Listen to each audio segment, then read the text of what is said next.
So hi there, this is Abhishek from Creative Minds, and today I'm gonna show you how you can use 3 clicks to match any subject to any background.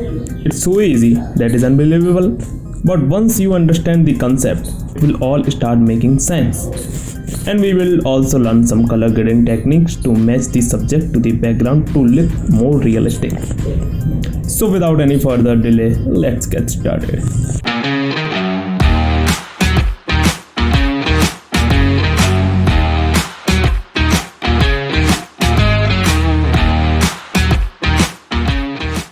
Now here we are in the magical world of Photoshop. Keep in mind, we have already cut out the subject from the background.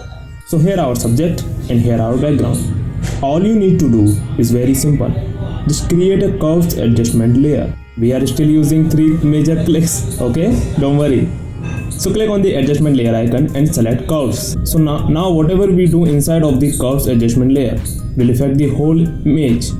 Make sure the curves adjustment layer is limited just to the subject. And to do that, we need to create a clipping mask. Just click on this button in the curves property. And now whatever we do inside the curves, it's just limited to the subject. Now coming to the trick right, all you need to do is to look at the bright area, dark area and the midtones of the background.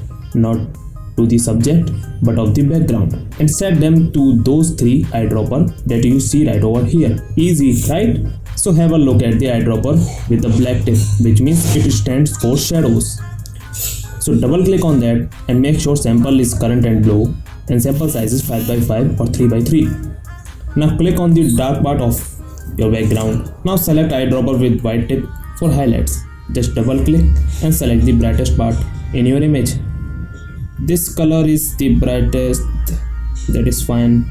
Okay, now double click on the middle one. What would be the gray in the background?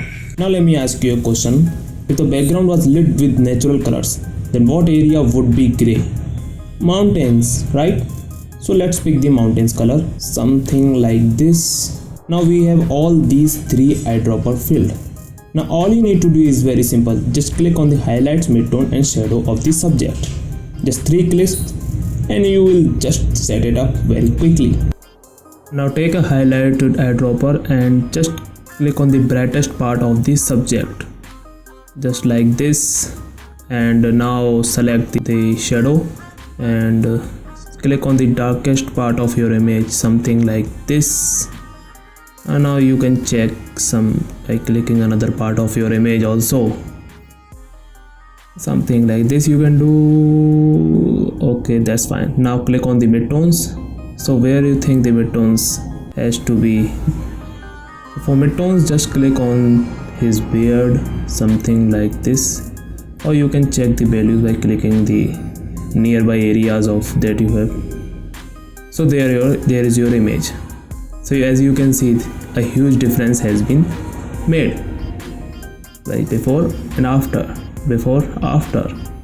Okay, in this way you can match your color of the subject to the background. So now go to the adjustment layer and choose a color lookup table for giving the image some more realistic look. Okay, so let's go to color lookup, and in color lookup there is a lookup table name late sunset. Select it. Now as you can see, it is too harsh, right? So we have to decrease it, or so we have to decrease the opacity of this filter. So let's decrease it up to something, let's take 35. Yeah, 35 is fine.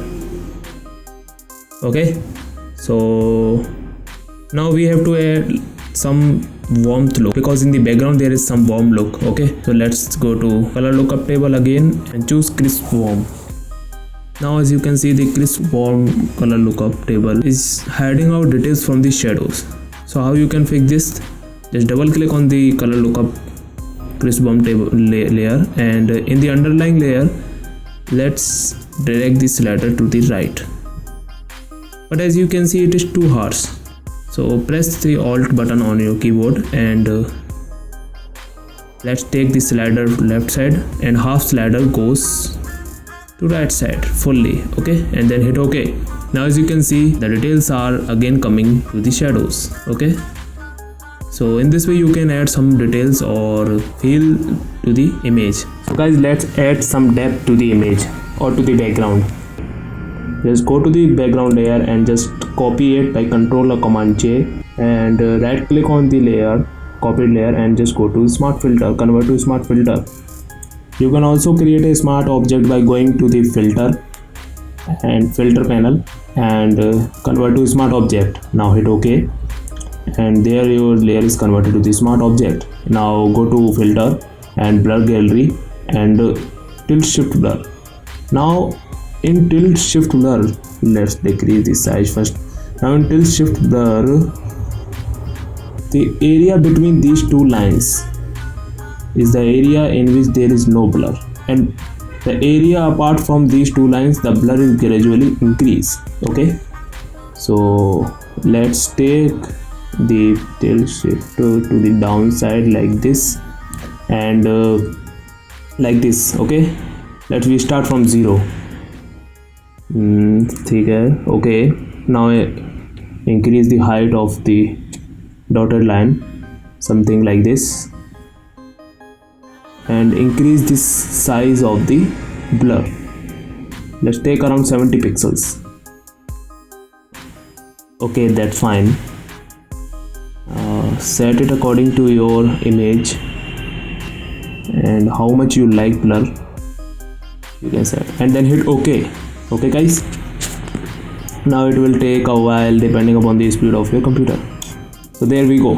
Now as you can see, there is a very good depth feeling, but as you can see in our image, due to the when we blurred the background, our subject is looking like two apart from the image.